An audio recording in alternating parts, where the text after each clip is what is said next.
Magandang araw mga kaibigan.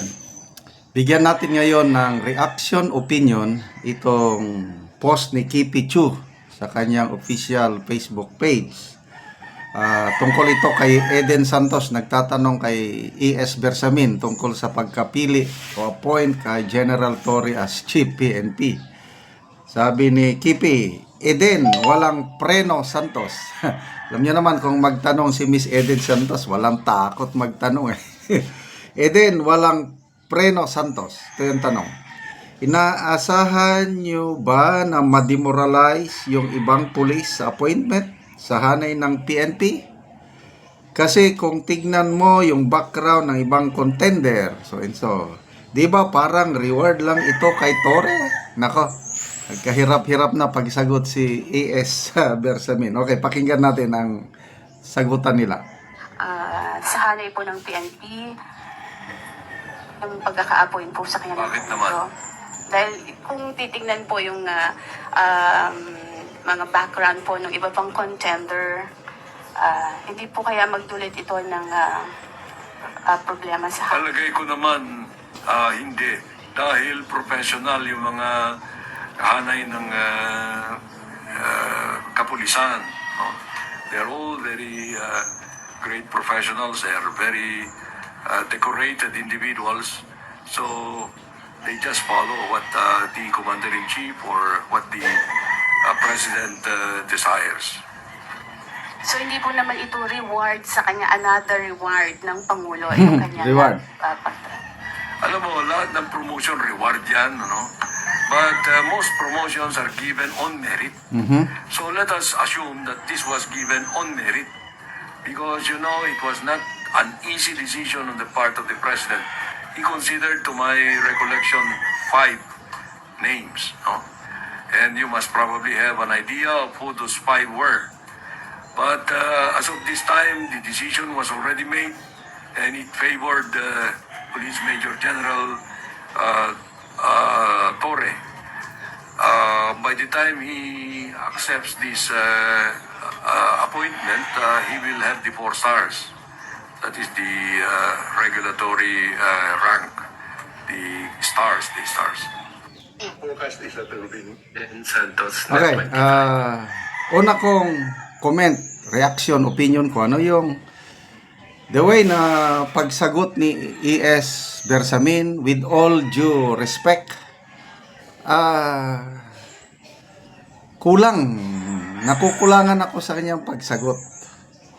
I'm sorry, mas magaling pang sumagot si dating E.S. Attorney Vic Rodriguez, yung mga napakahirap na tanong sa kanya, lalo na yung sina Karen Davila, Pinky Wave, yung mga kayang-kaya niyang sagutin with wisdom, tapos mapapawaw ka sa sagot. Dito kay E.S. Bersamin, nakukulangan ako. Hindi ako mapawaw. Ganun lang. Akin lang yon. I don't know sa inyo. The next, yung sabi ni E.S. na hindi daw ma-demoralize dahil professional ang mga pulis. Okay, speaking of professionalism, yes, yan po ang objective. AFP and PNP, itaas ang antas ng professionalism within its ranks. Kaya lang, ang professionalism po nagsisimula sa taas. Commander-in-Chief down the line. Kung maganda ang ginagawa sa taas, ano yan talaga, magra-radiate. Yung professionalism is doing the right thing. Professional yung expertise, tama yung ginagawa mo. Kung yung decision of appointing the Chief PNP sa tingin ng mga professional policemen, it's not based on merit, but based on rewards. Anong gagawin ng pagiging professional nila? Tao lang din itong tao lang itong mga men and women in uniform natin. Yes, susunod sa utos kasi nga yun ang regulasyon eh. Kung hindi sila makasunod sa utos, out sila. Yan, sumusunod. Kaya lang, tignan nyo yung nangyari sa local absentee voting. That's a silent protest, hindi sila sumunod. Nangampanya ang Commander-in-Chief. Iboto nyo, alyansa, dahil ito ang magdadala sa atin sa maliwanag na kinabukasan. Oh, very, ano yun, emphatic sa pangangampanya. Talagang nag-exert ng effort ng Pangulo. Oh, sinunod ba ng mga men and women in uniform? Professional lang mga ito, ha? Hindi. Walang nanalo ni isa man, kandidato ng alyansa sa local absentee voting ng mga men in uniform. Kaya, kung ako ang inyong tatanungin sa anong masasabi ko doon sa tanong ni Eden Santos, mag-cause ba ng demoralization? My opinion ko lang ito. Yes, it might cause demoralization. Kasi maraming mas senior sa kanya na to me, yung si Lieutenant General Nartates and Lieutenant General Ocobo, pag yun sana ang napili, wow. Wala akong problema doon. Yung dalawa na yun, yung dalawang Lieutenant General. Naano ko yung mga record nila. Ganahan ko. Kaya lang, yun nga,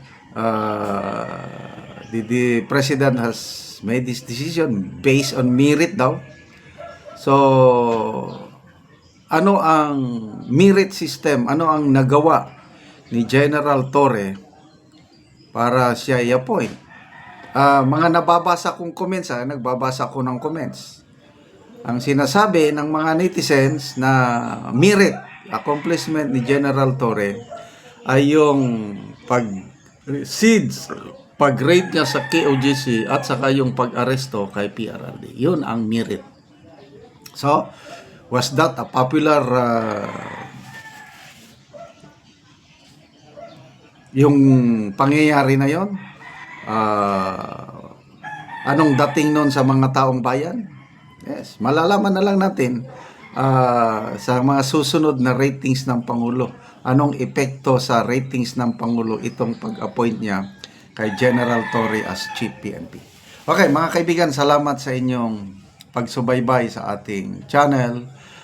Nakakatulong kayo ng malaki sa tribong Talandig ng Bukidnon dahil ang income natin sa channel na ito is pantulong sa tribo.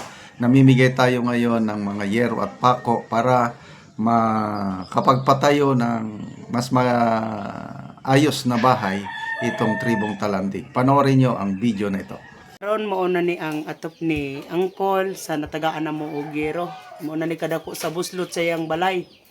So karon abot na ang yero nga iyang atop nga gihatag sa iya pinagi sa tabang. O mga dagko na gid kaayo. Ang buslot sa iyang atop. O karon natagaan na gid si Angkol og yero. Makatop na gid siya karon.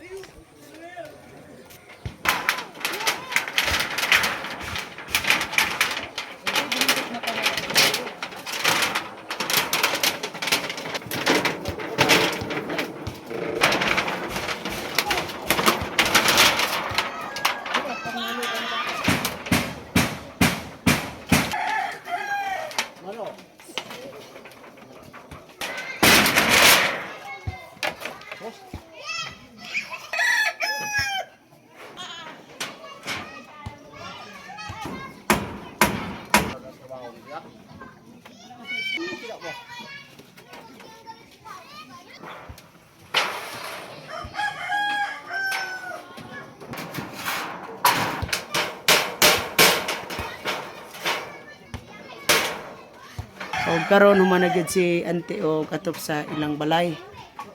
So, ante unsay mong ikasulti ante nga karon maayo na ang inyong atop. Salamat gyud sa Ginoo nga dili na gid mi ulanan. Oo. Naibasam ko na yun. Una-una, salamat sa Ginoo sa ang tanaw sa video sa YouTube nga nagtabang nga magpadayon ni nga tabang kay daghan pa nga nginahanglan. Oh, sige ante, salamat.